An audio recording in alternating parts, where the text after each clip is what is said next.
Bom dia, sejam muito bem-vindos ao primeiro simpósio de infecções oculares da Liga Acadêmica de Oftalmologia Clínica Cirúrgica da Universidade Silma. Meu nome é Isabelle, eu sou presidente da Liga e eu estou muito feliz em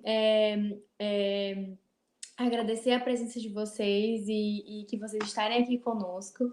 Um grande sonho meu e da Liga para a gente fazer esse simpósio esse ano, mesmo com todas as diversidades que teve o ano de 2020. E eu agradeço muito a presença de vocês. A nossa primeira palestrante é a doutora Roberta Farias. A doutora Roberta...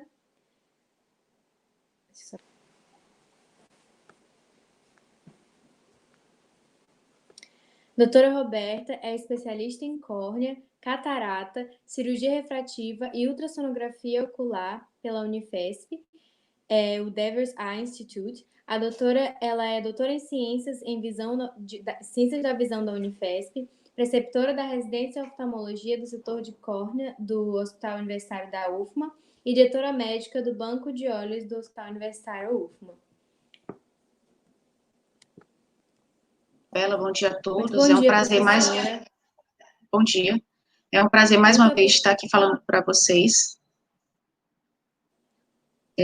Para a Liga Acadêmica de Oftalmologia, e sobre um tema tão importante no dia a dia da gente, que são as ceratites infecciosas, que, se não conduzida da melhor forma possível, pode levar à perda irreversível do olho do paciente.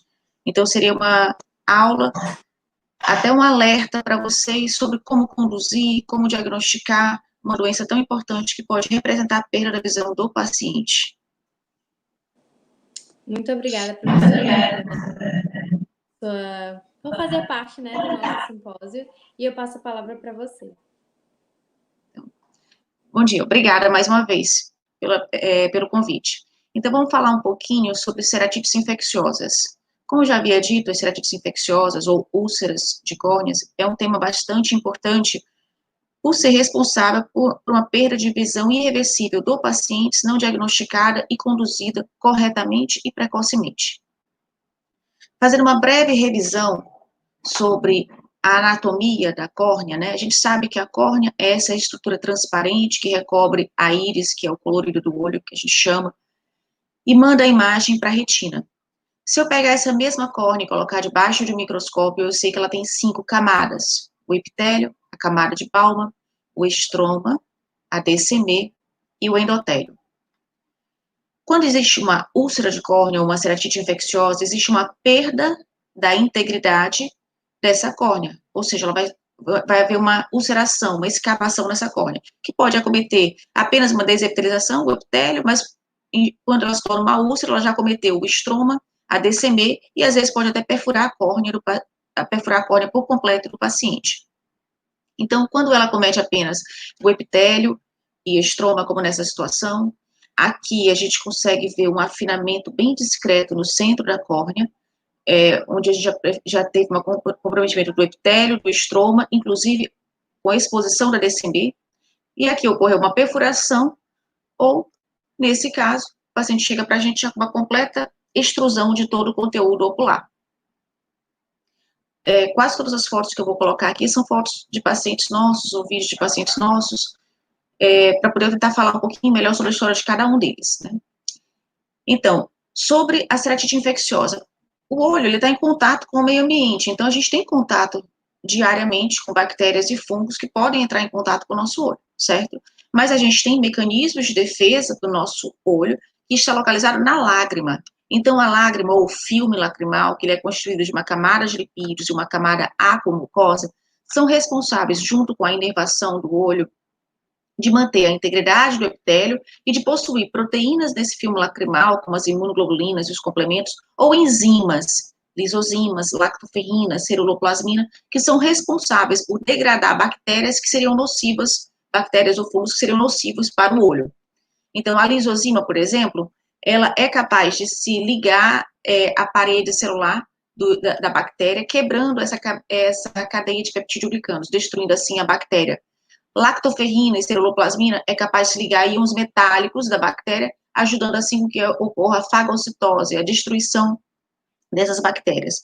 Somente quando ocorre a quebra desses mecanismos de defesa é que a gente vai ter início às ceratites infecciosas. E essas ceratites infecciosas, elas vão ter nomes diferentes de acordo com o agente causador. Então, a gente pode ter uma ceratite infecciosa causada por uma bactéria, seria ceratite bacteriana, causada por um fungo, ceratite fúngica, por um vírus como o herpes, a ceratite herpética, que não seria eu, queria falar, seria o doutor Bonifácio, e a ceratite causadas por parasitas,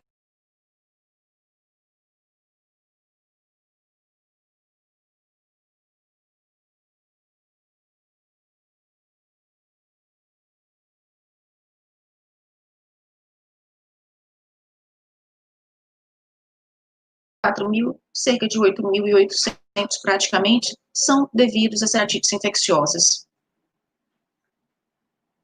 Falando especificamente de cada uma, a ceratite bacteriana é de longe, com certeza, a mais frequente no mundo todo, sendo responsável nos Estados Unidos por cerca de 30 mil casos por ano. Entre os usuários de lente de contato, é que eu gosto de enfatizar, entre os mal usuários de lente de contato, ela é responsável por 10 a 30 casos por cada 100 mil mal usuários de lente de contato por ano nos Estados Unidos. A ceratite bacteriana, ela é responsável por cerca de 0,5% a 1% dos procedimentos cirúrgicos para poder evitar a perfuração e 1% dos transplantes de córnea.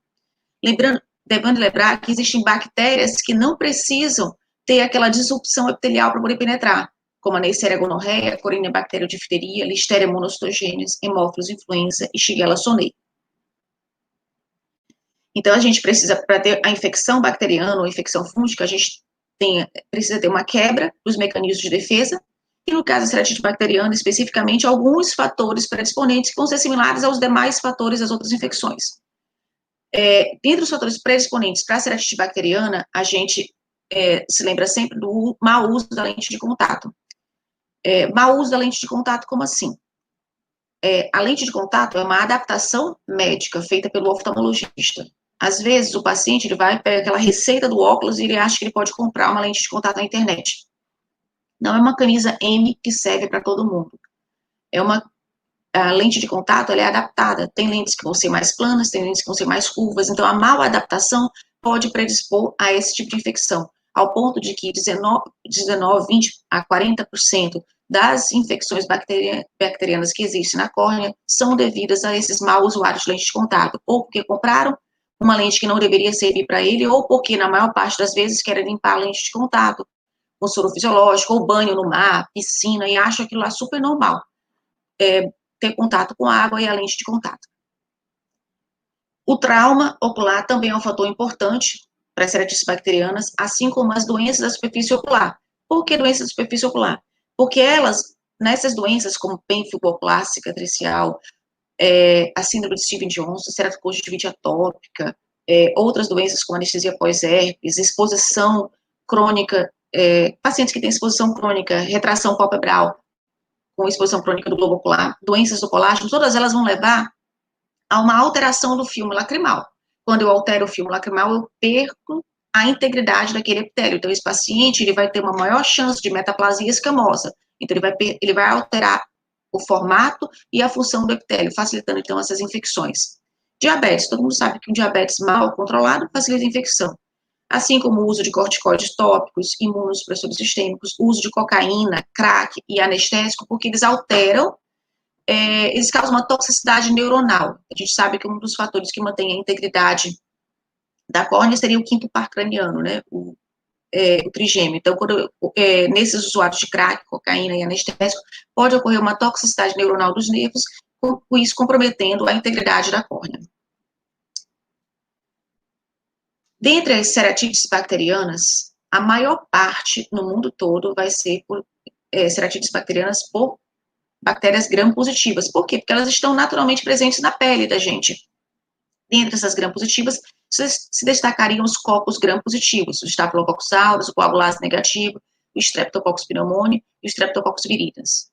Depois das infecções por cocos gram-positivos, a causa mais comum seriam os bacilos gram-negativos, principalmente nesses mal usuários de lentes de contato gelatinosa, como Pseudomonas, Serratia e o bacilo gram-negativo entérico. O quadro clínico, isso aí todo mundo pergunta se existe um quadro clínico específico para uma infecção, para um tipo de bactéria, para um tipo de fungo. Não, não existe. Não existe nenhum sinal que seja patognomônico de tal infecção, e isso eu vou mostrar para vocês aqui. Mas o quadro clínico, de uma forma geral, de todas as infecções corneanas, o paciente ele vai ter dor ocular, injeção ciliar, que é caracterizada por essa vermelhidão em volta da córnea importante, fotofobia, que nada mais é do que aumento da sensibilidade à luz. Baixa de visão, o paciente tem essa mancha branca na córnea, obviamente que ele vai ter uma baixa de visão. E quando você bota esse mesmo paciente no nosso microscópio, que é a nossa lâmpada de fenda, a gente percebe que ele vai ter uma ulceração epitelial como essa, com uma área de supuração estromal, que é um infiltrado estromal, de bordos mal definidos, circundado por um edema. Esse edema a gente pode perceber porque a gente não consegue visualizar aqui a íris do paciente ou a pupila do paciente, hipópio, que nada mais é do que pus dentro do olho, e reação de câmara anterior, que seriam células inflamatórias dentro do olho.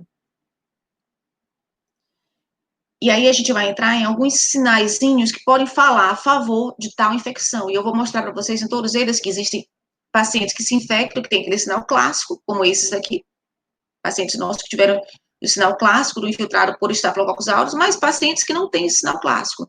Então, assim, o Staphylococcus aureus, você pode pensar nele quando ele compromete regiões próximas da margem palpebral, e essa margem palpebral está alterada, como aqui o paciente tem uma meibomite ou uma blefarite, são múltiplos infiltrados numulares menores de 1 milímetro ou até 1 milímetro, poupando a área do limbo, e ele é um infiltrado mais circunscrito. Então, isso aqui é o achado clássico de um Staphylococcus aureus.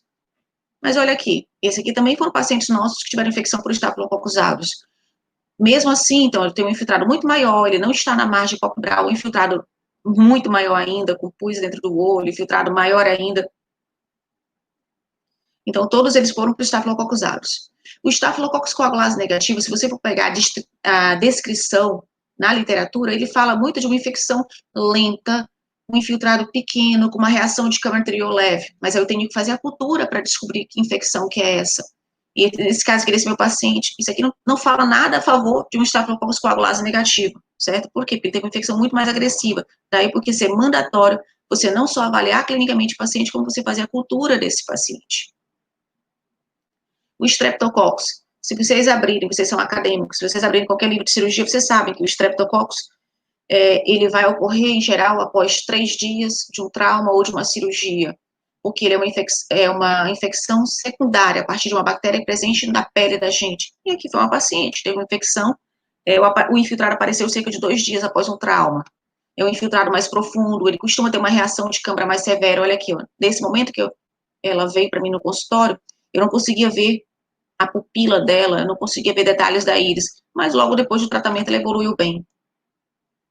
Mesma coisa, paciente que teve uma história de trauma, 3 dias, e só no segundo dia começou a aparecer um infiltrado, ele já chega para mim assim, depois de tratado corretamente, ele evolui bem. Aqui a gente chama atenção para vocês para um bacilo gram-negativo super importante por conta dos maus usuários de lente de contato. Então, ele é o bacilo gram-negativo mais frequente, e aqui no Maranhão a gente pega bastante infecção por ele. Ele vai causar um infiltrado estromal denso, progressivo, e ele deixa essa área dentro dele uma imagem de vidro fosco. Esse é o achado clássico da Pseudomonas aeruginosa. Com frequência, o paciente ele vai estar associado ao hipópio, e ele tem uma maior chance, a Pseudomonas tem uma maior chance do paciente evoluir com uma descemetocele, ou seja, atingir a camada mais profunda da córnea, ou até de perfurar a córnea. Isso aqui é um achado clássico. Isso aqui já não é um infiltrado por Pseudomonas. Esse aqui foi uma paciente que usou lente de contato comprada na internet. Esse aqui foi um paciente que ele não usou lente de contato, era um paciente diabético, que estava no horário do almoço dele, ele estava debaixo de uma árvore quando caiu uma folha no olho dele. Então, teve uma infecção por Pseudomonas aeruginosa, teve um achado totalmente diferente. Este aqui é um achado clássico de Pseudomonas aeruginosa, mas poderia não ser, como vocês vão ver mais adiante. E ela evoluiu bem com melhora clínica dos sintomas, mas acabou perfurando e a gente teve que transplantá-la na urgência. Graças a Deus ela evoluiu bem após o transplante. E os pacientes podem ter infecções combinadas, como essa, crise bacteriomenigosséptica, pseudomonas aeruginosa, onde você olha e você diz assim, não, eu não sei o que é, então você tem que fazer a cultura. Pseudomonas aeruginosa associada a Enterobacter, esses dois casos, pacientes mal usuários de lente de contato. Em geral, a pseudomonas aeruginosa, quando se associa nesse mau usuário de lente de contato, ela se associa também com bacilos gram-negativos, como o Enterobacter. Staphylococcus aureus associada a pseudomonas aeruginosa. Stenotrofomonas maltrofilia associada a pseudomonas aeruginosa. Então, ou seja, você não consegue, olhando a córnea do paciente, dizer o tipo de bactéria para você tratar especificamente esse paciente. Daí porque é mandatório que você faça o diagnóstico dele através da cultura. Sim, nós fazemos cultura aqui em São Luís do Maranhão. Você só precisa ter um laboratório de confiança em que você vai solicitar as lâminas para o paciente e os meios de cultura, e o paciente vai voltar para você, porque lá no laboratório eles não vão colher, não é um exame de urina que se colhe no laboratório. Esse é um exame que o paciente traz para você o material e você colhe na lâmpada de fenda com uso de anestésico para poder ajudar a elucidar esse diagnóstico. As lâminas, elas vão dar um resultado muito rápido para a gente. Então, sempre o paciente vai vir com 3 lâminas, que você vai fazer corar com grã, que cora com fogo, o guinça, que cora com álcool, e a pesquisa de fungos, que você não vai corar com nada, né? Que você não vai fixar com nada. E essas lâminas, o laboratório, ele consegue me dar um diagnóstico em 24 horas, por isso que é mandatório, não tem por que você dar tiro no escuro. Então, você solicita o material de cultura para o seu paciente, ele volta, a gente colhe, e eu digo para o paciente, volte lá no laboratório e amanhã você já traz o resultado da lâmina. E a lâmina pode me mostrar uma bactéria gram-negativa ou uma bactéria gram-positiva, ou mostrar um fungo, se for o caso. A cultura específica, ela é pedida para um material específico. As culturas são H-sangue, H-chocolate e H-saborro. Mas eu posso pedir meios de cultura específicos quando eu suspeito de uma ou outra infecção, como nesse caso, suspeitando de uma micobactéria.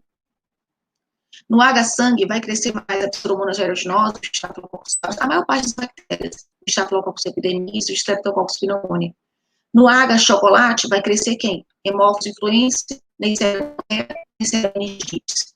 O tioglicolato é um meio líquido, que eu não coloquei aqui. Ele serve tanto para o cultivo dos aeróbios quanto dos anaeróbios. Ele é um meio importante de você colocar, porque ele serve para repicagem. Repicagem quer dizer que se na sua cultura não cresceu nada, o laboratório consegue fazer um caldo desse meio que você colocou e tentar enfatizar o crescimento, para ver o que vai crescer lá, né? E o meio de Lausten-Jensen, para crescer micobactéria. Eu raramente diagnostiquei micobactéria na minha vida. Né? O tratamento vai depender do tamanho da lesão. Se essa lesão ela for uma lesão pequenininha como essa, menor de 2 milímetros, periférica ou meia periferia, sem uma reação inflamatória intensa, não estando associada a um afinamento de córnea, ou seja, não comprometeu em profundidade a córnea até descender, ou seja, um comprometimento menor do que 50%, você pode lançar a mão, você colheu a cultura mesmo assim, você pode lançar a mão de uma fluoroquinolona de 4ª geração, um colírio de fluoroquinolona de 4ª geração, que no mercado a gente tem a moxifloxacina, que é o Vigamox, e a gatifloxacina, que é o Zimar.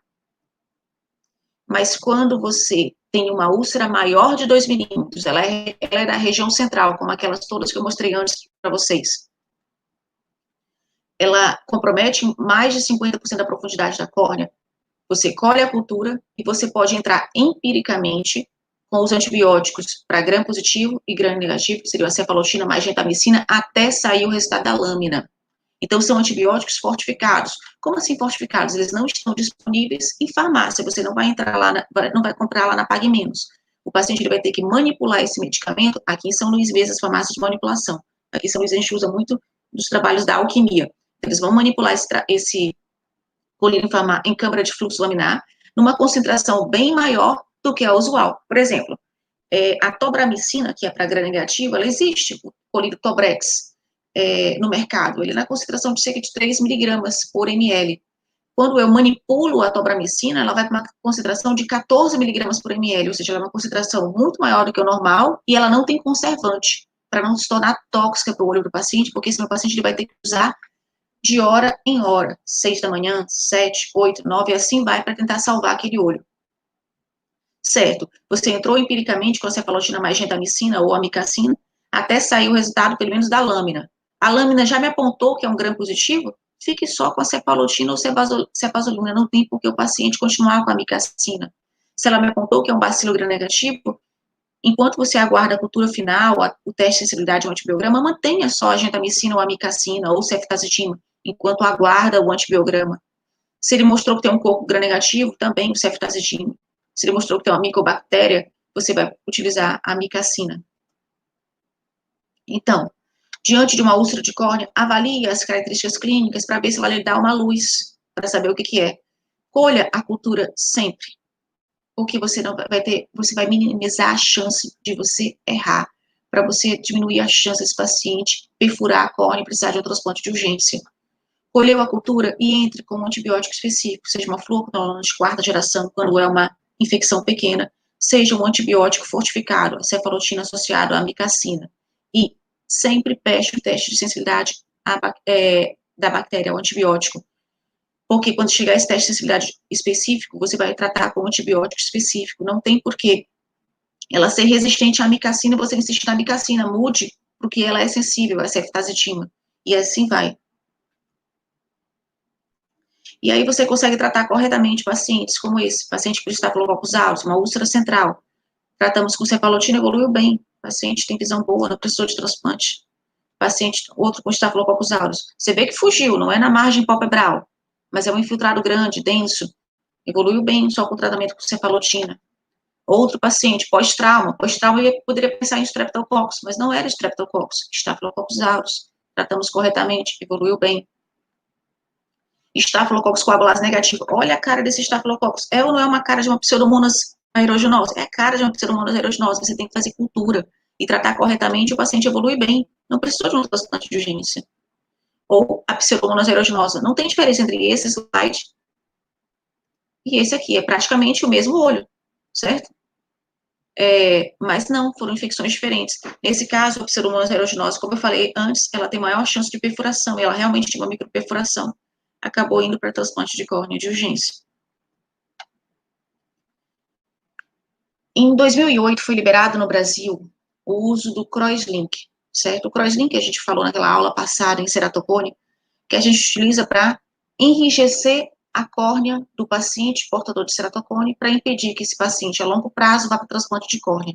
Mas em 2008, eu adquiri o aparelho aqui em São Luís, e ao mesmo tempo eu cheguei a ler um trabalho que ainda estavam fazendo, lançaram em 2008, que ainda estavam fazendo in vitro, o uso do crosslink para poder matar bactérias e fungos isolados. Eu decidi, poxa, o paciente já está numa condição que não é muito favorável, por que não utilizar? E utilizei e tive sucesso nesses pacientes. Então, pacientes com infecção por xenotrofomonas maltrofilia, a gente utilizou, vou deixar bem claro, não deixei de utilizar o antibiótico específico. Eu utilizei o antibiótico associado ao crosslink. O que eu percebia é que o paciente que fazia o crosslink, ele tinha menos chance de perfurar, e ele tinha uma melhora da dor mais rápida, e mais do que isso, ele tinha o período de tratamento, ele encurtava. Em geral, o período de tratamento de uma ceratite bacteriana, bem conduzida, é em torno de 20 dias. Nesse caso, o paciente ele evoluiu muito bem, rapidamente, em 7, 10 dias, ele se encurtava quase pela metade do tempo de tratamento.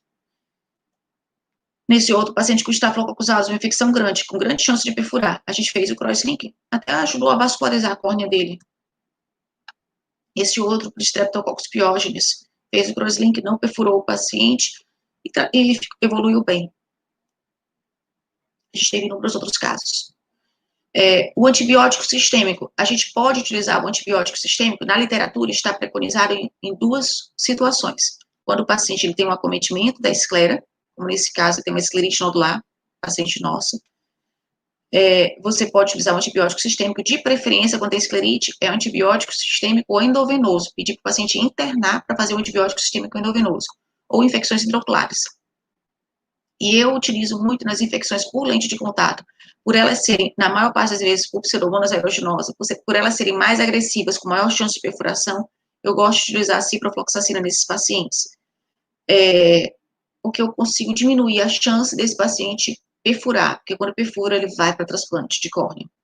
O uso de corticoide tópico milesimal, que são as fluormetolonas, ele é utilizado nas ceratites bacterianas, após você identificar o agente causador e após você utilizar o antibiótico específico, o paciente melhorar clinicamente. Aí sim, você vai utilizar um corticoide tópico, isso por volta do 3º ao 5º dia, para poder minimizar o grau de necrose tecidual, o grau de inflamação. Com isso, diminuindo a chance de melting corneano, diminuindo a chance também de perfuração desse olho. Então, falamos um pouquinho sobre ceratite bacteriana, vamos falar também sobre ceratites fúngicas. O fungo também pode acometer a córnea, e no Maranhão ele é extremamente frequente, ele é quase pau a pau com a bactéria. Os fungos, eles são eucarióticos, ou seja, eles têm uma membrana nuclear dentro de um núcleo, eles têm o DNA deles dentro de um núcleo específico, eles são heterotrópicos, ou seja, eles precisam de material de decomposição para sobreviver, e os fungos que mais afetam o olho seriam a cândida, o fusário, o aspergillus e o penicillium, mas mais esses 3 aqui. Os fungos, eles são divididos em leveduras e filamentos. As leveduras, que a gente vai destacar no olho, seriam a cândida. Os filamentosos, a gente tem os septados e os não septados. Os septados não pigmentados, de longe, no Maranhão, a gente vai ter infecção por fusário, seguido do aspergillus. E os pigmentados, o cladospório e o curvulária. E os filamentosos não septados, menos frequente aqui na nossa região, que seriam os risópodos. A ceratite fúngica, ela vai ter uma incidência, ela vai variar de acordo com o clima do local em que você está. Quando a gente coloca bem aqui na região do Maranhão, onde a gente tem uma região de clima quente e úmido, a incidência, ela vai ser muito maior. Então, a incidência em São Paulo, por exemplo, ela chega a ser em torno de 6%. Aqui no Maranhão, ela chega a ser em torno de 20%. Então, é uma frequência muito maior, e isso é importante, porque a ceratite fúngica, ela é muito mais agressiva do que a ceratite bacteriana. Os fungos filamentosos, mais comumente, que vão afetar o olho, seriam fusário, aspergillus e penicillium, e vão afetar mais a nossa região, porque são regiões de climas quentes e úmidos, e pós-trauma, é o paciente que é trabalhador da zona rural, e os fungos leveduriformes, que são mais frequentes em pacientes que têm doenças pré-existentes, como diabetes, ou pacientes que têm doenças da superfície ocular, olho seco, atopia. O fator de risco vai ser muito semelhante ao da ceratite bacteriana, sendo que aqui a gente vai ter um adentrozinho a mais. Na ceratite bacteriana, a gente fala de lente de contato de uma forma geral. Aqui, quando a gente está falando de lentes de contatos cosméticas, cosmética é a lente de contato, essa bem aqui, a colorida, aumenta a chance de fungos filamentosos. Quando eu estou falando de lentes de contato terapêuticas, que é incolor, que é para poder corrigir o grau do paciente, ela aumenta a chance de infecções por leveduras. Além dos outros fatores de risco clássicos, seriam o trauma, a cirurgia ocular, o paciente diabético, o uso de corticoide. O quadro clínico, novamente, vai ser semelhante ao de uma ceratite bacteriana.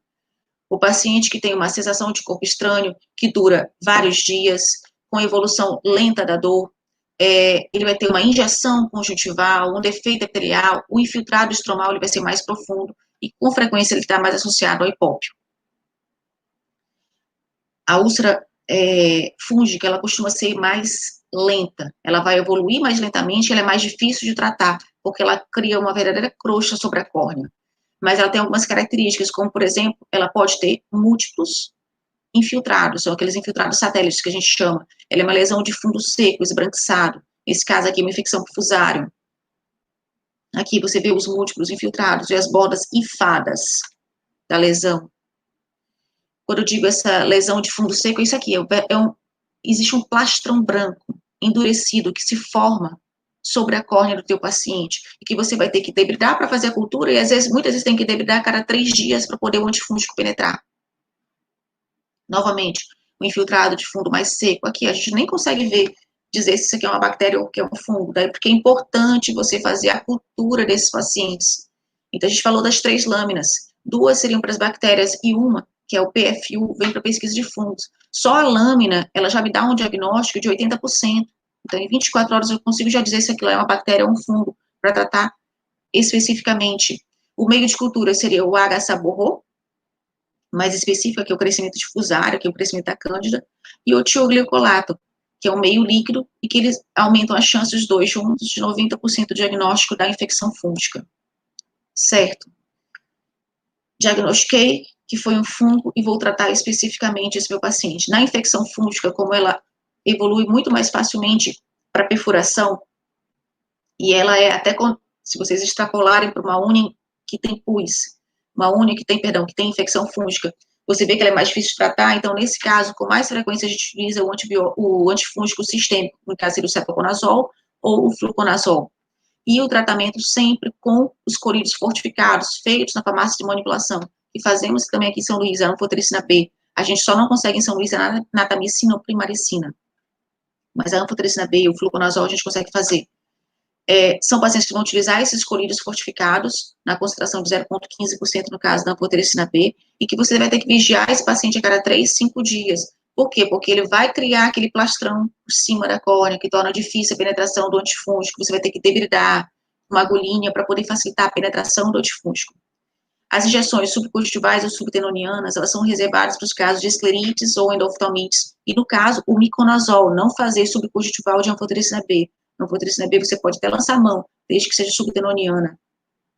A injeção intracameral, obviamente, numa concentração bem mais baixa, de 50 microgramas por ml, você pode utilizar. Eu estou com um paciente lá no meu consultório, que ele estava com o quadro arrastado, eu tive que fazer uma injeção intracameral de anfotericina B para poder melhorar clinicamente, e realmente ele melhorou. Então, ele estava utilizando colírio específico, não melhorava, quando a gente fez a injeção intracameral, ele melhorou rapidamente. O corticoide tópico, no caso da ceratite fúngica, mesmo o paciente melhorando clinicamente, você só deve lançar a mão depois de 2 semanas, 14 dias. E aí a gente tem infecções como essa. Olha aqui, você olha para ela, você não consegue dizer se isso aqui é fungo ou se é bactéria. Então, você olhou para o paciente, fez a cultura específica, tratou especificamente com colírio, anfotericina B, e o paciente evoluiu bem. As ceratites fúngicas, como eu falei, 1/3 delas, cerca de 30% delas, elas vão evoluir para falência de tratamento ou para perfuração, e aí elas vão requerer algum procedimento cirúrgico. Procedimento cirúrgico esse que, antes do transplante, você tem que lançar a mão de tudo, como a cola. Então, assim, você não deve operar o paciente de transplante com o olho a quente, você sempre tem que tentar acalmar esse olho para poder aumentar a chance de o transplante dar certo. Só quando não tiver nenhum jeito que você opera ele no transplante a quente. Então, tem uma perfuração pequena, eu consigo tamponar com cola? Tampono. Então, pacientes nossos tamponados com cola, que o paciente que fez um transplante tectônico, evoluiu com recidiva da infecção, isso não é infrequente no caso de ceratite fúngica, com melting periférico, você faz cola, tenta acalmar esse olho do paciente para que o transplante seja feito em uma condição mais ideal. Recobrimento conjuntival. Você tratou especificamente o paciente, ele está melhorando clinicamente, mas ele está com um risco iminente de fazer uma perfuração, você pode lançar a mão de um recobrimento conjuntival. Isso seja na infecção bacteriana, tanto a cola quanto o recobrimento pode ser utilizado tanto na infecção bacteriana quanto na fúngica. O recobrimento na fúngica, você tem que ter certeza que não existe mais fungo lá para você recobrir, certo? E ele pode ser feito de 2 formas, pelo método de Gundersen, em que você recobre a córnea inteira com a conjuntiva, ou um pedículo conjuntival. Você apenas levou o nutriente para ajudar a cicatrizar uma córnea que estava, até então, difícil de cicatrizar. Lancei mão de tudo isso, não teve mais jeito? Sim. Vou fazer um transplante de córnea de urgência. Paciente com transplante de córnea de urgência, ele tem que ser feito com anestesia geral. A gente vai utilizar esse anel de Fleringa, que é para poder ajudar a fixar, a estabilizar o globo ocular. Você vai utilizar um trépano, seja ele a vácuo, esse aqui foi um trépano manual, bem lentamente, porque esse paciente já tem uma córnea mais afinada, senão você vai transfixar a íris do paciente, então com cuidado, você vai encontrar esse plano, vai cortar com as tesouras próprias de córnea, e você vai ver que quando tira essa córnea aqui, não consigo acelerar aqui, só um instantinho, você vai ver que quando a gente tira essa córnea, tem todo um material de fibrina, de destruição da córnea, de melting corneano, tem pópio dentro da câmara anterior. Então, assim, você vai ver que a gente tem que tirar com bastante cuidado. A gente vai cortando, utiliza o viscoelástico para separar os tecidos da córnea, da íris. Olha aqui esse material aderido. O paciente já estava perfurado, e mesmo assim, ó, tem bastante material de granulação, tecido cicatricial dentro do olho dele. Você tem que tirar toda essa fibrina, fazer uma iridectomia profilática, ou seja, uma janelinha nessa íris do paciente para diminuir a chance de glaucoma por bloqueio. A gente tenta desfazer todas as sinéquias, seja anteriores ou posteriores, tudo para poder diminuir a chance de glaucoma, porque eu quero que esse transplante, mesmo ele tendo sido operado a quente, ele aumenta a chance de dar certo. Desfiz todas as sinéquias, limpei todo o olho do paciente, apliquei, costumo deixar, aplicar bem aqui a anfotericina B intracameral também, você coloca a córnea nova por cima do paciente, aumentar a chance desse paciente poder recuperar também a visão, não só a estrutura, a anatomia do olho, mas como também a visão dele. Certo. Falamos sobre ceratite bactéria, ceratite fúngica, ceratite por acanthameba. Ceratite por acanthameba, ela não é tão frequente, graças a Deus, porque essa é a única que eu tenho dificuldade de diagnosticar aqui no Maranhão, certo? Mas ela é um alerta para vocês, porque uma vez ela mal conduzida, ela realmente leva a uma perda irreversível do olho. Então, você tem que ter o tino para diagnosticar a ceratite por acanthameba. Eu fiz uma revisão de todos os casos que eu tratei desde que eu cheguei em São Luís, em 2007, foram apenas 9 pacientes, graças a Deus, mas foram 9 pacientes, desses 9 pacientes, apenas um evoluiu com perda da visão. Todos os outros 8 foram conduzidos mais precocemente, todos os outros 8 evoluíram favoravelmente. Então, assim, a ceratite por acanthameba, a ameba, ele é uma ameba de vida livre e ele é ubíquo. O que é ubíquo? Quer dizer que ele vive em qualquer lugar. Você vai encontrar lá na Lagoa de Barreirinhas, você vai encontrar na piscina, você vai encontrar no filtro do ar-condicionado, você vai encontrar no solo. Por quê? Porque existem 2 formas, a forma do trofozoito e a forma do cisto de acanthameba. 80% das infecções por acanthameba estão relacionadas ao mau uso de lente de contato. Realmente, esses 9 pacientes que eu atendi, estando aqui em São Luís, 8 foram por mau usuário de lente de contato. Apenas uma não foi. E essa uma única paciente que não foi, ela tinha um fator de risco a mais. Ela era uma paciente que fez uma cirurgia bariátrica, evoluiu com síndrome do intestino curto, acabou tendo que fazer nutrição parenteral, então ela vivia em hospital. Acho que o fato de viver em um hospital acabou ajudando, facilitando para que ela tivesse essa infecção. E existe sempre o fator de risco. A acanthameba, ela tem história do trauma ou exposição na água contaminada. É um paciente que banhou de piscina, banhou de mar, banhou em lagoas com a lente de contato. É sempre esse fator de risco. O quadro clínico. Isso aqui são pacientes nossos, né? Imagina, essa foto bem aqui. Esse paciente aqui, ele tem umas características da acanthameba. O paciente tem um edema palpebral intenso, apesar dessa ceratite ser um pouco mais tênue, não é verdade, do que aquelas outras que eu mostrei para vocês. Mas esse paciente aqui, ele sente muito mais dor do que o paciente que tinha aquele brancão todinho na córnea. Por quê? Porque costuma ter uma ceratoneurite, ou seja, um embainhamento, uma inflamação dos nervos corneanos. Essa ceratoneurite, esse embainhamento dos nervos corneanos, chega até a ser aventado como um sinal patognomônico da ceratite por acanthameba. 50% dos pacientes com ceratite por acanthameba, eles têm uma dor desproporcional ao exame justamente por conta dessa ceratoneurite. Então, existem essas vesículas, esses infiltrados epiteliais, como se fossem umas vesículas, falsando umas vesículas na córnea, aquele embainhamento dos nervos corneanos, eu vou sempre atrás, na periferia da córnea do meu paciente, procurar aqueles embainhamentos, certo? Dos nervos corneanos, e pode evoluir muito mais com infiltrado mais denso, mais tardiamente. Suspeitei pela história clínica de que eu tenho um paciente com infecção por acanthameba, eu posso ter o diagnóstico na própria lâmina. A dificuldade que eu tenho aqui em São Luís é porque nos laboratórios eles têm microbiologistas, eles não têm parasitologistas, então por conta disso a gente tem uma certa dificuldade. Então, desses 9 pacientes, 5 eu atendi no meu consultório, 4 eu atendi no Dutra. Desses 5, 4 foram para fora a meu pedido para fazer esse exame, que é a microscopia confocal de córnea. Por quê? Porque a microscopia confocal de córnea, ela vai mostrar um corte histológico em vivo do paciente. Então, o paciente senta diante de um aparelho e o médico lá consegue fazer um corte de todas as camadas da córnea e detectar a presença dos cistos de acanthameba. Isso aqui é foto de uma das minhas pacientes, né? E a acanthameba também pode crescer nesse meio de agar não nutriente enriquecido com Escherichia coli ou agar foronda. Aqui novas imagens de pacientes meus. Você vê esse cisto de acanthameba, que é um cisto com uma dupla parede celular. Então, ele é específico. Então, diante disso, você pode lançar mão do tratamento. Por que eu prefiro pedir para o paciente ir para São Paulo para poder fazer esse diagnóstico? Porque o tratamento, ele custa mais caro da Cantameba, e os medicamentos são os únicos medicamentos que eu não tenho aqui em São Luís. Todos os medicamentos vão ter que ser ou importados ou manipulados da farmácia de manipulação maior que a gente tem em São Paulo, que é a Oftalmos.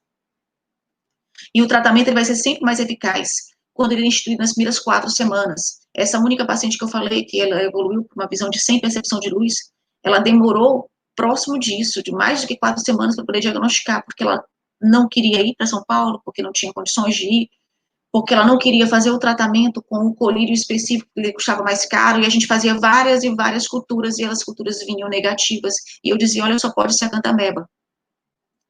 Então, assim, novamente, a ceratite por acantameba, o melhor tratamento sempre nas primeiras 4 semanas, e é a combinação de 2 antiparasitários que a gente não dispõe aqui em São Luís, que seriam a diamidina, que é a propamidina ou brolene, que ele é específico contra as formas de trofozoítes, ele é utilizado mais nas primeiras 2 semanas, nos primeiros 14 dias, e o antisséptico catiônico, que no caso é a biguanida, na concentração de 0,02%, que ele vai matar tanto o trofozoito quanto a forma do cisto.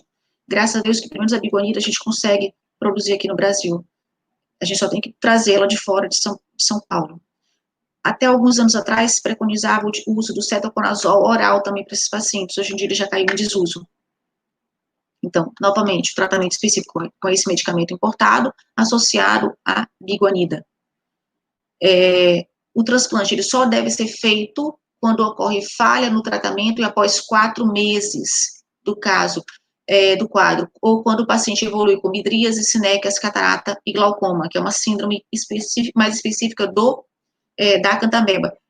Esses 9 pacientes, novamente, somente 2 meus que foram para transplante de córnea, 7 não foram. Então, isso é bom, porque, assim, você tem que tratar para não ir para transplante de córnea, porque o transplante de córnea em acantameba, ele tem uma chance de recidivar com mais frequência.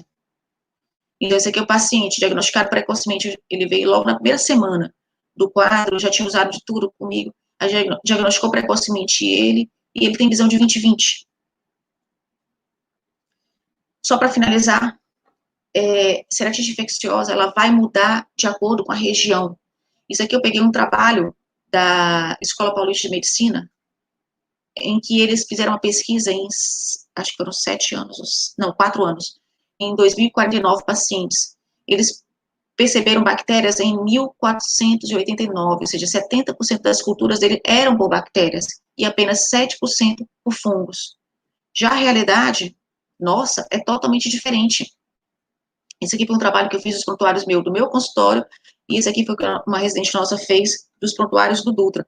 Aqui foram, no meu consultório, eu tratei 187 infecções durante esse período, e dessas infecções, a maior parte foram bactérias, mas ficava quase igual com as úlceras fúngicas. Então, eu tive 84 infecções por bactérias, 56 por fungos. E dessas bactérias, a maior parte das infecções que eu tive não foram por gram positivo, mas sim por gram negativos. Os fungos, o fungo mais frequente no Maranhão, sempre, porque é uma região de clima quente e úmido, sempre vai ser um fungo filamentoso. No Dutra foi a mesma coisa. Foi mais frequente a bactéria? Sim, foi mais frequente a bactéria, mas não deixava a desejar tanto em relação ao fungo. Foram 50 bactérias e 22 fungos. Foi mais frequente no Dutra, infecções por gram positivo do que gram negativo. No meu caso, foi mais gram negativo, mas talvez porque eu atenda mais o paciente por referência, o paciente que o colega já tratou, então é um paciente que é mais difícil de tratar realmente, né? E os fungos foram encontrados em 22 dos 72 pacientes que eles examinaram, isso em 2 anos. Então, novamente, aqui em São Luís, isso aqui é um trabalho meu que eu fiz aqui na clínica, né? Foi quase igual, 28% das infecções foram por fungos filamentosos e 29% por infecções por bactérias gram-negativas. Daí porque a gente tem que levar em consideração a situação em que nós estamos, o local, a região que nós estamos. Então, Maranhão sempre vai ser muito frequente infecção por fungo. Então, lembrar, São Paulo, 7% de infecção fúngica. Aqui no Maranhão, tanto no Dutra quanto na clínica, a gente teve cerca de 20% de infecção fúngica, por conta das nossas condições ambientais, por conta da nossa população, de como ela trabalha. E só para finalizar, Quem trabalha com infecção de córnea sabe que tem uma chance muito grande desse paciente evoluir para transplante de córnea. Então, 20% desses pacientes podem evoluir para transplante de córnea. E sem doação de córnea, a gente não é nada. Então, doar córnea é importante. E a gente está passando por um período muito ruim, que é o período da pandemia do coronavírus. Então, as doações elas estão bastante restritas.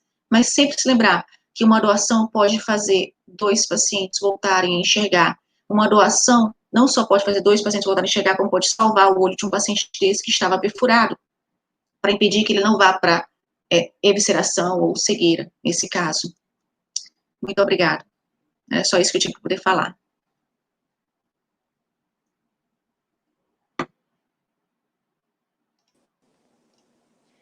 Obrigada, professora. Nossa, que aula. Tem aqui algumas perguntas para você. Pessoal, tivemos problemas técnicos. Eu não estava conseguindo ouvir a professora e nem a professora estava conseguindo me ouvir. Mas eu vou mandar as perguntas que vocês fizeram aqui no chat para ela e mais à tarde eu falo aqui para vocês o que ela me respondeu. Muito obrigada pela participação de vocês essa manhã. A gente vai voltar agora à tarde, 2 horas, para continuar a nossa programação. Muito obrigada pela participação de vocês essa manhã. Sei que 9 horas no sábado não dá para todo mundo, mas a palestra foi ótima. Espero que vocês tenham gostado e até mais à tarde. Muito obrigada pela participação de vocês e mil perdões pelo inconveniente que aconteceu aqui por causa de problemas técnicos. Muito obrigada e eu vejo vocês mais à tarde.